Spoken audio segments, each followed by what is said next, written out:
Los diagramas de bloques son una herramienta en la ingeniería de control que sirve para representar a un sistema como un todo, enlazando a cada uno de los elementos del sistema. Su construcción es simple, pues solo se necesita de bloques, flechas y set points en algunos casos. Aunque de un diagrama de bloques que parece complejo, puede obtenerse un solo bloque en el que se escribe una función de transferencia. Este procedimiento es lo que llamamos la reducción de un diagrama de bloques.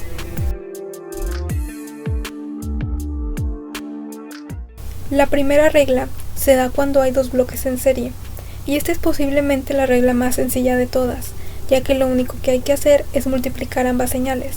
También podría darse el caso en que sean más de dos señales en serie, e igualmente tendrían que multiplicarse entre todas. Luego, cuando existe una retroalimentación en algún punto del sistema, se aplica la regla de simplificación del lazo cerrado, que consiste en colocar la señal de la trayectoria directa en el numerador y colocar en el numerador 1 más la señal de la trayectoria directa por la señal de retroalimentación.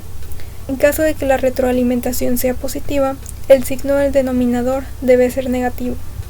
Pero si lo que se desea es no reducir todo a un solo bloque, sino volver unitaria la retroalimentación, entonces se puede mover el bloque H de la trayectoria directa y uno inverso antes del set point junto a la señal de entrada. Si existe un lazo de prealimentación que desea modificarse, como en este ejemplo, se puede simplemente colocar toda la operación de suma o resta en un solo bloque, y como en el caso anterior, si se desea tener una retroalimentación unitaria, se tendría que colocar un bloque idéntico de G2 antes y uno inverso después del punto de separación, de forma que el resultado final sea el mismo. En el caso de que lo que se esté sumando o restando sea la señal de un bloque con una nueva señal entrante, se podría intercambiar el bloque con el set point, pero a la señal entrante se le agregaría un bloque con el inverso de la señal del primer bloque, esto con el fin de que al multiplicarse con esa señal, su resultado sea 1, dando resultados equivalentes a la salida. Esto se explica mejor con estas ecuaciones. La séptima regla es lo opuesto a la anterior. Si el set point ya está antes del bloque y lo que se necesita es colocarlo después, se deberá agregar un bloque idéntico a la otra señal entrante del set point. De esta forma se logra el mismo resultado a la salida. Después nos centraremos en el acomodo de los set point, ya que muchas veces se necesitará intercambiarlos o moverlos de lugar. En este ejemplo se muestran dos señales que entran al primer set point y una tercera señal que llega al segundo set point.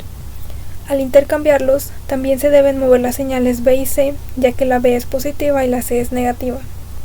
Este reacomodo también se puede hacer en vertical, tal como se muestra en la regla 9.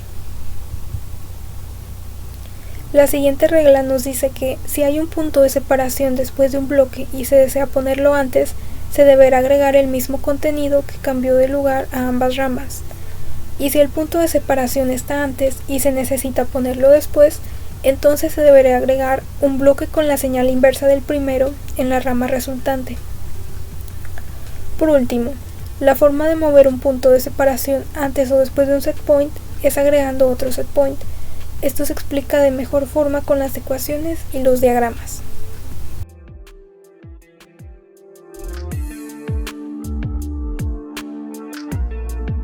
A continuación, veremos un ejemplo de la reducción de un diagrama compuesto por 4 bloques y 3 set points. Lo primero que observamos es que podría hacerse la reducción del bloque G3, G4 y el set point con la regla del lazo cerrado, pero el nodo que existe entre ambos bloques nos estorba, por lo que necesitamos moverlo hasta la salida, lo cual se logra con la regla número 11. La cual también nos dice que debemos agregar un bloque en ese lazo que contendrá la señal inversa del bloque que se agregó a esa retroalimentación, es decir, 1 entre G4. Una vez hecho esto, nos quedan en serie las señales de G3 y G4, por lo que solo debemos multiplicarlas como se menciona en la regla 1, y con la regla 2 ya podemos simplificar el bloque resultante con el set point anterior y su retroalimentación. El resultado será la multiplicación de G3 y G4 en el numerador entre 1 más G3 por G4. Esto debido a que la retroalimentación es unitaria y al multiplicarse por 1 da lo mismo. Después se puede hacer otra simplificación del lazo cerrado, pero primero se moverá nuevamente el lazo que nos estorba, y aplicando la regla 11 se añade un bloque con la señal inversa del bloque que entró a la retroalimentación, es decir, el inverso de G3 por G4 entre 1 más G3 por G4. Esto también deja dos bloques en serie que solo necesitan multiplicarse como indica la primera regla, y luego de esto ya se puede hacer otra simplificación del lazo cerrado con ecuaciones más desarrolladas, a lo cual no entraré mucho en detalles, pero aquí se muestran visualmente los resultados. Y finalmente, todo queda simplificado haciendo nuevamente uso de las reglas 1 y 2 en la ecuación del punto 7. También habrá casos en los que la reducción de un diagrama se complica usando las reglas de simplificación, y para ello existe un método algebraico que facilita en gran medida las cosas. Este ejemplo está compuesto por 4 bloques y 3 set points, lo cual implica que existan 3 señales de error que nos servirán de referencia.